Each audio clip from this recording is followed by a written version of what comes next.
اللہ تعالیٰ نے اس گھر کو بہت ہی محترم بنایا ہے۔ ساری دنیا کے مسلمان سارا سال اور 24 گھنٹے اس گھر کا طواف کرتے رہتے ہیں۔ جس طرح کے مقناطیس کی طرف چیزیں کھینچی چلی جاتی ہیں، اس طرح یہ گھر جو ہے یہ مسلمانوں کے لیے مقناطیس کی طرح ہے۔ ہر رنگ و نسل کے لوگ آپ ابھی دیکھ رہے ہیں، طواف کر رہے ہیں، اور 24 گھنٹے یہ سلسلہ جاری رہتا ہے۔ صرف نماز کے اوقات میں طواف بند ہوتا ہے، اور اللہ تعالیٰ نے اس گھر کو اتنا عظیم الشان بنایا ہے۔ سب سے پہلا گھر ان اول بیت وضع للناس للذی ببکۃ مبارک وہدی للعالمین فرمایا۔ اور پھر اس گھر کو اللہ تعالیٰ نے مختلف نام دیے ہیں۔ 5 نام قرآن پاک میں اس کا ذکر کیا گیا ہے۔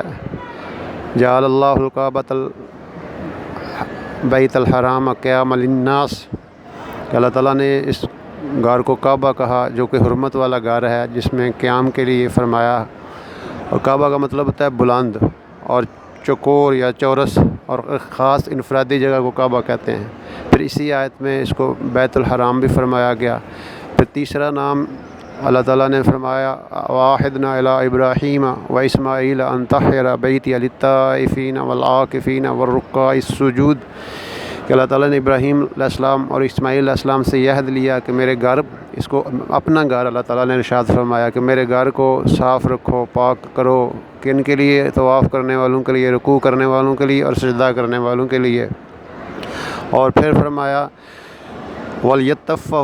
وَلْيَطَّوَّفُوا بِالْبَيْتِ الْعَتِيقِ، بیت العتیق جو ہے اس کا طواف کرو۔ اس کو بیت العتیق بھی فرمایا گیا، یعنی بیت العتیق کہتے ہیں بہت ہی محترم جگہ کو، اور ایسی جگہ جو جبر حکمرانوں سے محفوظ رہے گی، اور ایسی جگہ جس کا خاص اللہ کے ہاں ایک مقام ہے اور خاص احترام ہے، اس کو بیت العتیق فرمایا گیا۔ اور پھر 5واں نام قبلہ فرمایا گیا، فَلَنُوَلِّيَنَّكَ قِبْلَةً تَرْضَاهَا، عن قریب ہم آپ کا رخ قبلہ کی طرف پھیر دیں گے جو جس کو آپ چاہتے ہیں۔ یعنی قبلہ کا معنی ہوتا ہے جس کی طرف منہ کر کے نماز پڑھی جائے۔ تو ساری دنیا کے مسلمان اس کی طرف منہ کر کے نماز پڑھتے ہیں، ہر نماز سے پہلے یہ نیت کرتے ہیں۔ تو یہ اللہ تعالیٰ نے اس گھر کو، بیت اللہ کو بہت اونچا مقام دیا۔ اس کا سایہ بھی عظیم ہے، اس کا سایہ بھی عظیم ہے۔ اللہ کے رسول صلی اللہ علیہ وسلم ایک دفعہ ٹیک لگائے ہوئے سائے میں تشریف فرما تھے، صحابی آئے، آپ نے فرمایا کہ یہ دنیا کا اس وقت بہترین سایہ ہے جس میں میں بیٹھا ہوا ہوں۔ تو اس کی ہر چیز ہی محترم ہے، اور اس میں انسان کے چند لمحات گزر جائیں اور یہ اس کے لیے سعادت ہے، خوش قسمتی ہے۔ اور اللہ تعالیٰ ہر مسلمان کو یہاں پہ آنے کی توفیق دے اور اس گھر کی زیارت کرنے کی توفیق عطا فرمائے، اور بیت العتیق کا طواف کرنے کی توفیق عطا فرمائے۔ بیت العتیق اس لیے بھی اسے کہا جاتا ہے کہ یہاں سے اللہ تعالیٰ اپنے بندوں کو دوزخ سے نجات عطا فرماتے ہیں۔